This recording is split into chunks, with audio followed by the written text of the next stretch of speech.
दोस्तों प्रश्न 51 देखिएगा। छत्तीसगढ़ में दुधारू पशुओं के लिए सूखे चारे का मुख्य स्रोत कौन सा है।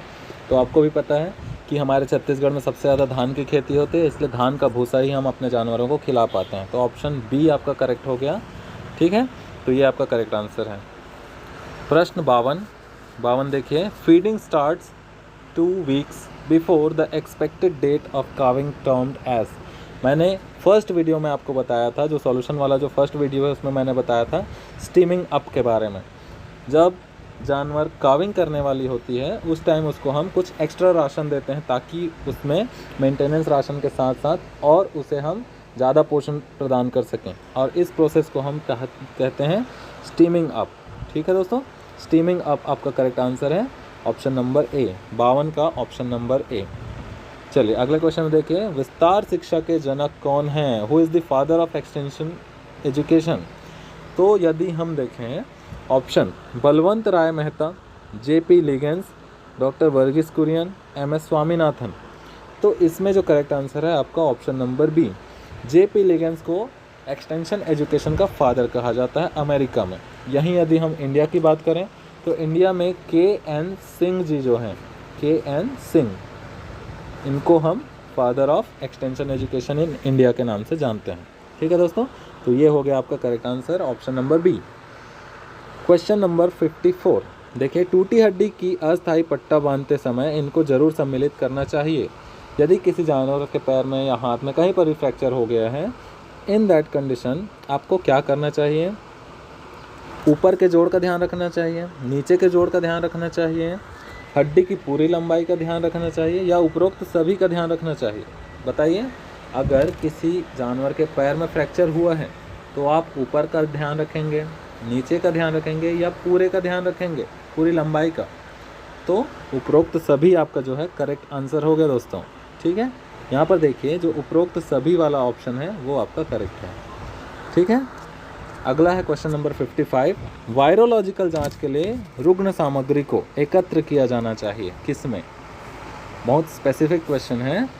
जब आप वायरोलॉजिकल जांच के लिए किसी सैंपल को भेज रहे हैं तब आपको सैंपल्स को किस चीज़ में कलेक्ट करना चाहिए? किस में कर सकते हैं? देखिए 50% फॉस्फेट बफर्ड ग्लिसरॉल में, फॉस्फेट बफर्ड सलाइन में, हैंक्स बैलेंस्ड सॉल्यूशन में, या उपरोक्त सभी में? तो सारी चीज़ों में आप वायरोलॉजिकल सैंपल को भेज सकते हैं। ये सारे ऐसे सॉल्यूशंस हैं जहां पर आपको ऐसा कंडीशन मिलता है कि उसमें किसी प्रकार का चेंज ना हो। ठीक है, अतः आपका जो करेक्ट आंसर है उपरोक्त सभी, ऊपर के सभी चीज़ों में आप वायरोलॉजिकल सैंपल को आप करेक्ट कर सकते हैं। तो आपका करेक्ट आंसर हो गया ऑप्शन डी। 55 का ऑप्शन डी करेक्ट आंसर है। देखिए नेक्स्ट क्वेश्चन है। Left abdominal enlargement in cattle is indicative of which of the following disease? ध्यान से देखिएगा। जब गाय जो होती है उसके पेट में बाईं तरफ अगर सूजन आपको दिखाई दे या फूल जाए तो आप किस बीमारी के लक्षण मानेंगे इसे? ऑप्शन है आपके पास आंत्रशोथ या एंट्राइटिस, ऑप्शन बी है ब्लोट या अफरा, तीसरा है खुजली, या उपरोक्त सभी। खुजली होने पे पेट में सूजन आता है क्या? नहीं। आंत्रशोथ में? नहीं। तो आपका करेक्ट आंसर है अफरा, option number B. It is correct answer. जब कभी भी गाय में ब्लोट होता है तो उसके लेफ्ट साइड अर्थात रूमेन में गैस भर जाता है, and that is known as अफरा या फिर ब्लोट। Question number 57। देसी पशु किसकी उपस्थिति के कारण विदेशी पशुओं से अलग किया जा सकता है? हम इंडिजिनस ब्रीड और एक्जोटिक ब्रीड को कैसे पहचानते हैं? हमारे जो इंडियन ब्रीड्स हैं उसमें हम देखते हैं हम्प पाया जाता है। जितने भी आप गिर, साहिवाल, जितने भी जानवर हैं हमारे देसी नस्ल के, उसमें आप देख सकते हैं कि आपको कुबड़ देखने को मिलता है। तो आपका करेक्ट आंसर हो गया 57 का ऑप्शन नंबर ए, कुबड़। ठीक है दोस्तों, ओके आगे बढ़ते हैं। Question number 58। निम्नलिखित में से पहचान की कौन सी विधि सामान्यतः सुअरों में उपयोग की जाती है?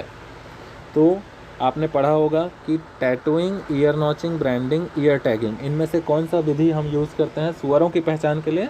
जनरली हम ईयर नॉचिंग करते हैं दोस्तों। तो आपका करेक्ट आंसर हो गया ऑप्शन नंबर बी, 58 का ऑप्शन बी।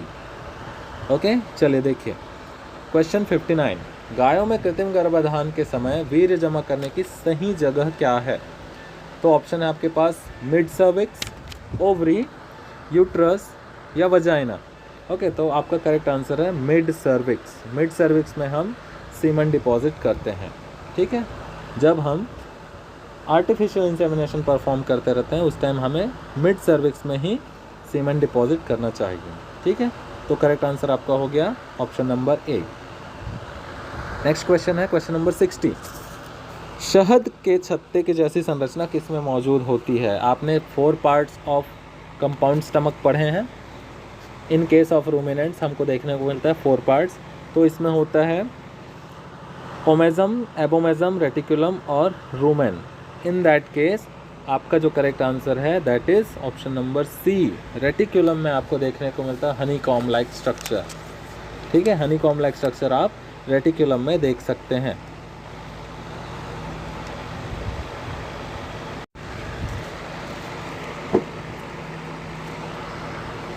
ओके, तो आपका करेक्ट आंसर हो गया option number C. Next question है क्वेश्चन नंबर 61, मांस में मेलाकाइट ग्रीन टेस्ट का प्रयोग किया जाता है, क्यों किया जाता है? ध्यान से देखिएगा, जो मेलाकाइट ग्रीन टेस्ट है इसमें पशु की ब्लीडिंग दक्षता की जांच के लिए किया जाता है। तो आपका ऑप्शन नंबर सी करेक्ट है। ठीक है, to know the efficiency of bleeding in meat animal. ठीक है दोस्तों, तो करेक्ट आंसर आपका हो जाएगा option number C. Question number 62, ध्यान से देखिएगा, बकरियों में इनमें से कौन से टीके मुख्य रूप से लगाए जाते हैं? तो आपका करेक्ट आंसर है PPR और एंटेरोटॉक्सेमिया। ठीक है, ऑप्शन ए करेक्ट है।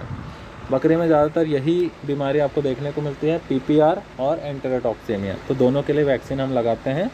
ओके, क्वेश्चन नंबर 63, बहुत कॉमन क्वेश्चन है, रतौंधी किसकी कमी से होती है? तो विटामिन ए की कमी से होती है, सबको पता है। तो आपका करेक्ट आंसर हो जाएगा ऑप्शन ए, विटामिन ए की कमी से होती है। 63 का आंसर हो जाएगा vitamin A, option number A. Question number 64 में आइए, फटाफट चलिए देख लेते हैं।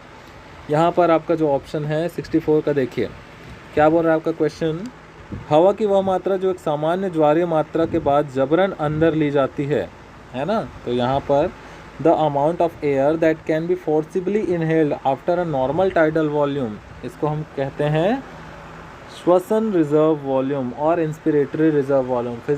फिजियोलॉजी का क्वेश्चन है दोस्तों और रेस्पिरेटरी सिस्टम से संबंधित आपका क्वेश्चन है। तो आंसर है आपका इंस्पिरेटरी रिजर्व वॉल्यूम या श्वसन रिजर्व वॉल्यूम, ऑप्शन बी आपका करेक्ट है यहाँ पर। क्वेश्चन नंबर 64, सेट बी की बात हम कर रहे हैं। मैंने जो पेपर लिया है वो पेपर जो है वो सेट बी है। जिसका भी सेट बी है वो सीधे सीधे लिखते चलिए और जिनका दूसरा सेट है वो अपने क्वेश्चन के सामने आंसर में टिक लगाते जाइए, तो आपको करेक्ट आंसर पता चल जाएगा। क्वेश्चन नंबर 65 में देखिए, एनमनेसिस रिफर्स टू, जो एनमनेसिस है उसका मतलब क्या होता है? Taking history, thermometer, operation in animals, none of the above. तो क्वेश्चन नंबर 65 का आंसर है ऑप्शन नंबर ए, किसी भी एनिमल्स के हिस्ट्री टेकिंग को हम कहते हैं एनमनेसिस। ठीक है दोस्तों, जब हम इलाज करते होते हैं किसी जानवर का तो हम ओनर से पूछते हैं कि इसने क्या खाया था, इसको क्या हुआ है, आपने क्या सिम्टम्स देखे थे। तो इस टाइप का जब हम हिस्ट्री लेते हैं उसे हम कहते हैं एनमनेसिस। तो आपका करेक्ट आंसर हो गया ऑप्शन नंबर ए, इतिहास लेना। ठीक है, चलिए आगे बढ़ते हैं। क्वेश्चन नंबर 66, अंडे सेने हेतु रखने के पूर्व स्थान पर किस रसायन की धुनी दी जाती है? मतलब fumigation before hatching of eggs is commonly done with, किससे फ्यूमिगेशन करते हैं भैया? क्वेश्चन नंबर 66 देखिए किससे करते हैं, पोटेशियम परमैंगनेट एंड फॉर्मेलिन दोनों से।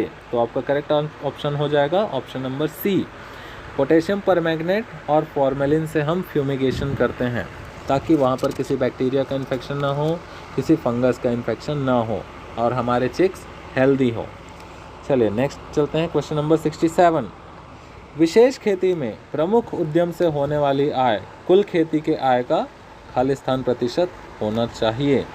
तो जब हम स्पेशलाइज्ड फार्मिंग करते हैं तो हमें एक इंटरप्राइजेस से दूसरे के तुलना में यदि 50% या उससे ज़्यादा इनकम हो रहा है तो हम इसको बोलते हैं स्पेशलाइज्ड फार्मिंग, है ना। तो आपका करेक्ट ऑप्शन क्या हो जाएगा दोस्तों? ऑप्शन नंबर बी, है ना। विशेष खेती में प्रमुख उद्यम से, जो मेजर इंटरप्राइज होता है उससे जो आय होती है वो 50% होना चाहिए या फिर उससे अधिक होनी चाहिए, या तो 50% या फिर उससे अधिक, है ना। तो आपका करेक्ट ऑप्शन हो जाएगा ऑप्शन नंबर बी। चलिए देखते हैं अगले क्वेश्चन को। Question number 68, fourth ventricle communicates with this सब एरेक्नॉइड स्पेस बाय लुश्का का रंध्र, मैगेंडी का रंध्र, ए और बी दोनों, सिल्वियस ऑफ का एक्वाडक्ट, है ना, सिल्वियस का एक्वाडक्ट। बड़े अजीब अजीब नाम है हिंदी में। तो आपका करेक्ट ऑप्शन हो गया, ये एनाटॉमी का क्वेश्चन है। आपका करेक्ट आंसर है लुश्का का रंध्र या फिर फोरामेन ऑफ लुश्का। जो फोर्थ वेंट्रिकल होता है वो सब एरेक्नॉइड स्पेस से लुश्का के रंध्र से ही कम्युनिकेट कर पाता है, ठीक है। एनाटॉमिकल क्वेश्चन है। क्वेश्चन नंबर 69, किस सर्प के जहर से तंत्रिका तंत्र पर खराब प्रभाव पड़ता है? Which snake venom is responsible for neurotoxicity? Cobra, viper, दोनों, रेटल स्नेक, है ना। तो यहाँ पर देखने वाली बात है कि जो वाइपर है और रेटल स्नेक है ये हीमोटॉक्सिन है, ये हीमोटॉक्सिन रिलीज करते हैं। यहीं पर यदि हम देखें कोबरा, जब कोबरा की बात करते हैं तो जो कोबरा होता है ये होता है न्यूरोटॉक्सिक इन नेचर।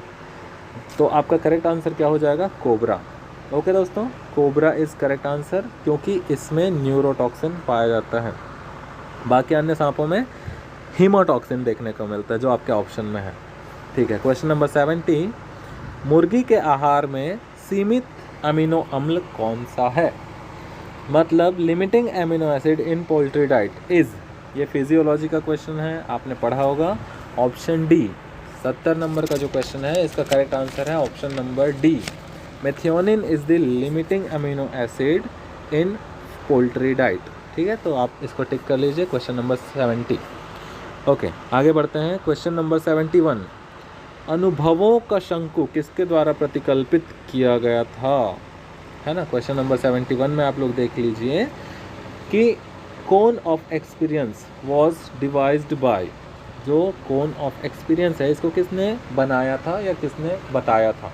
तो आपका करेक्ट आंसर है, स्पेसिफिक क्वेश्चन है तो एडगर डेल ने ये चीज़ बताया था जिसे हम कहते हैं कोन of experience. Okay, specific question है तो इसको याद रखने वाली बात है।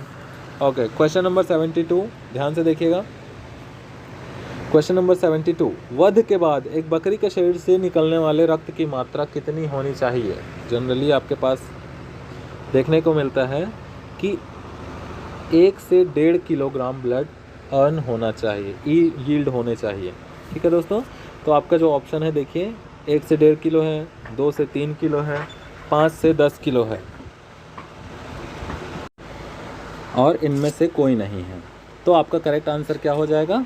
1 से 1.5 किलो, मतलब option number A, option A correct है इसमें, ध्यान से देखिएगा।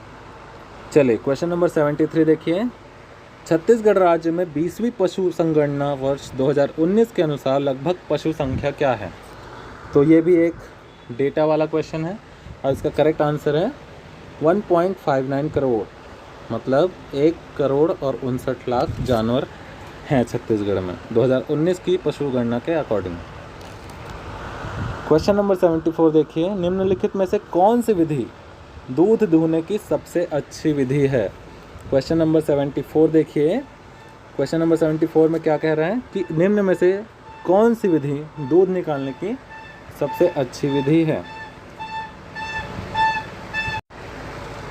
करेक्ट आंसर है ऑप्शन नंबर ए, ठीक है। तो फुल हैंड जो मेथड होता है that is most appropriate method for milking the cow. चलिए देखते हैं अगले क्वेश्चन में, और ये इस पार्ट का ये last question. The cavity containing पस इज़ नोन एज, ऐसी कैविटी जिसके अंदर पस भरा हुआ होता है उसे हम क्या कहते हैं दोस्तों? That is known as abscess. एकदम आसान सा क्वेश्चन है। जिस कैविटी में मवाद भरा हो या फिर पस भरा हो उसको हम क्या कहते हैं, that is known as abscess. उसको हम क्या कहते हैं, एब्सेस कहते हैं। ठीक है दोस्तों, आगे के जितने भी क्वेश्चन हैं उसको हम अगले पार्ट में कवर करते हैं। Till then bye bye, thank you.